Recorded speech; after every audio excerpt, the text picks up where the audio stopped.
Okay, go. Okay, this is number 15 on the study guide. Now, A is really easy. The domain, you just make the argument of the logarithm, which comes after the log here.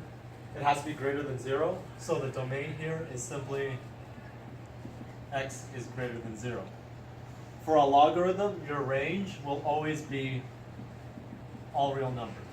So letter A is pretty straightforward. Now here comes the more difficult part, which is graphing this. Well, and the instructions say to at least use 3 points. So what we're going to do is, this is a log base 3. So I know it goes through the points 1, 0.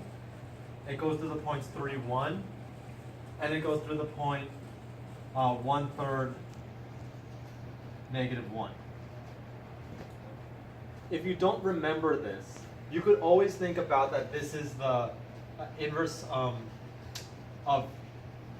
3 to the x. And you know 3 to the x, you could do simply 3 to the -1 is -1, 1/3, 0, 1, and 1, 3. And then your logarithm would just be the inverse of that, since the logarithm and the exponential are inverse functions, right? This is the exponential, so the logarithm has to go through these 3 points. So now to graph it, all I do is I label these points. So I know this is 1, 0, this is 3, 1, and this is 1/3, -1. And so this is how my logarithm looks like. However, looking at this, there are 2 transformations happening. Since there's a 2 out in the front, this is a vertical stretch of 2. And then I have to move my function down by 1. And just remember, there is a vertical asymptote at x is equal to 0. So all of these points, I'm going to stretch by 2, and then I'm going to go down 1. Please, if it takes you to do 2 separate transformations, do them. So what I'm going to do, I'm going to do my vertical stretch of 2 first. 0, 1 stays at 0, 1, 0 stays at 1, 0. 3, 1 now becomes 3, 2. And now 1/3, -1 now becomes 1/3, -2. So that is my stretch of 2. So once again, this is at 3, 2. This is at 1, 0. And this is at 1/3, -2. Then the last thing that I have to do, I have to move the entire function down by 1. So all of these points will be dropped 1. So this point is going to be at 3, 1. The point at 1, 0 is now at 1, -1. And the point at 1/3, -2 is at 1/3, -3. So on the test, what I do want to see is I actually want to see in your final answer, when you transform it, give me 3 points on your graph. Okay? Clearly marked that it goes through those points. That's how I'm going to grade if your graph is correct. If the points are correct, and if any asymptotes are correct. So that is letter B. Letter C, what is the inverse of this function? The good thing, though, is if you can't do part B, you should be able to do part A and part C. Part C, I want to find the inverse, so I just switch x and y. So x is equal to 2 log 3y minus 1. Add 1 to both sides, so this is x plus 1 is equal to 2 log 3y. I divide both sides by 2. And I get log 3y is equal to x plus 1 over 2. And so just to get rid of the log base 3, I'm going to take the 3rd power of both sides. So that cancels. And so y is equal to 3, x plus 1 over 2. And that is my inverse function. So that is 15. Now, number 16 is the same thing. So I'm just going to go through another process. But you need to get really good at this. So 16 has different types of transformations.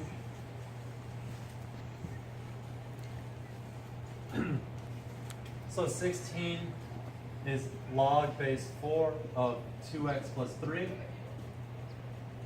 It's a base of 4, so I know it goes through 1, 0, it goes through 4, 1, and it goes through 1, 4, negative 1. Okay. For letter A, the domain, so I have to do 2x plus 3 is greater than 0. 2x is greater than negative 3. And so my domain for letter A is x is greater than negative 3 halves. The range is all real numbers. So this is your domain. And your range is all real numbers.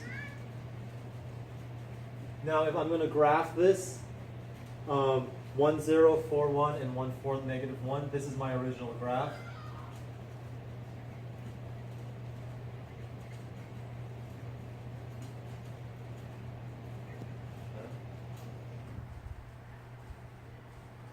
Now, there's two things happening here. There's a 2 in front of here.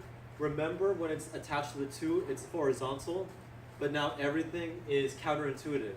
So instead of a horizontal stretch of 2, this is a horizontal compression of 2. So my first transformation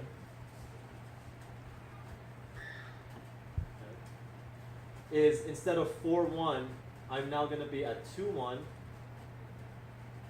1, 0 is now at 1 half 0. And then 1, 4, negative 1 is now at 1, 8, negative 1, which we can't really graph it that well, but that's not supposed to touch the axis, by the way. Okay, it's an asymptote. So, but now this is at 2, 1. This is at 1 half 0. And this point here is at 1, 8, negative 1. Okay. Now it's a plus 3 with the x, so that means I'm going to move it to the left 3. So I'm going to put it down here. Now remember, and this is important for you to remember, if we're making any horizontal shift left or right, my asymptote will move. So my asymptote will now be at x is equal to negative 3. And then, so the point at 2, 1 will be moved over to the left 3. So you're at negative 1, 1 now. 1 half 0. You're at negative 5 halves 0.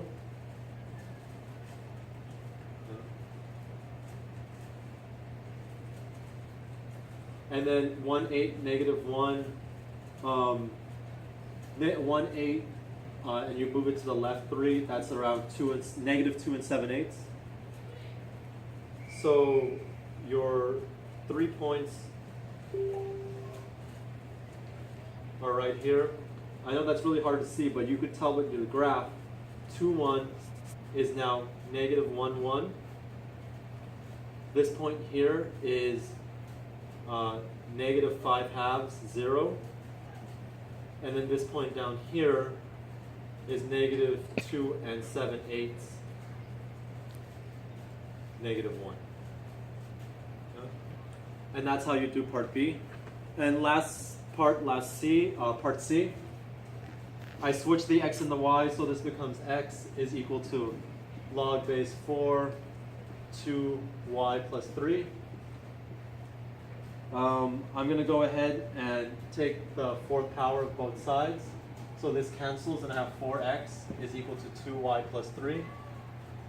And then if I just rearrange this, my final answer will be y is equal to 4x minus 3 over 2. And that is after I do all the algebra with it. Okay, that's it.